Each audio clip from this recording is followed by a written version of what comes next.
તો આ તરફ સૂત્રાપાડામાં સતત મેઘરાજાની સવારી જોવા મળી રહી છે। કન્નીહર વિસ્તારના ખેતરો પાણીમાં ગરકાવ થઈ ગયા। ભારે વરસાદથી ખેતરો સંપૂર્ણપણે બેટમાં ફેરવાયા। સવારથી અત્યાર સુધીમાં વધુ 2 ઇંચ વરસાદ નોંધાયો છે। સંદેશ ન્યૂઝની ટીમ ગ્રાઉન્ડ ઝીરો પર પહોંચી છે। ખેતરો પાણીથી તરબોળ થતા દ્રશ્યો સામે આવ્યા છે। વરસાદને લઈ ખેડૂતોમાં એક તરફ ખુશીનો માહોલ જોવા મળી રહ્યો છે, બીજી તરફ જ્યાં જ્યાં તકલીફો વધુ પાણી આવી જવાના કારણે થઈ રહી છે ત્યાં લોકો પરેશાન થઈ રહ્યા છે।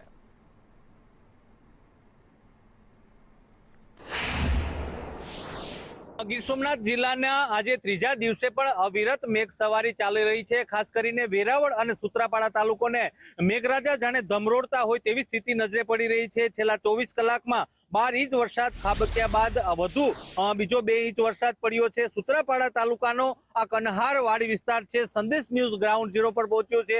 આ જે વાડી વિસ્તાર છે તે તમામ વાડી વિસ્તારમાં ખેતરોમાં વરસાદી પાણી ભરાઈ જતા ખેતરો છે તે બેટમાં ફેરવાયા છે। સર્વત્ર જાણે જળબંબાકારની સ્થિતિ હોય તેવું જ લાગી રહ્યું છે। જે પ્રકારે મેઘરાજા અવિરત વરસી રહ્યા છે તેના પગલે જગતના તાત છે તે પણ ખુશખુશાલ જોવા મળી રહ્યા છે। કાચું સોનું વરસી રહ્યું હોય તેવું ખેડૂતનું કહેવું છે અને હાલ જે મેઘરાજાની કાગડોળે રાહ જોઈ રહ્યા હતા અને મેઘરાજા મન મૂકીને વરસી રહ્યા છે તેના કારણે ખેડૂતો સહિત જે નાગરિકો છે તે પણ ખુશખુશાલ જોવા મળી રહ્યા છે।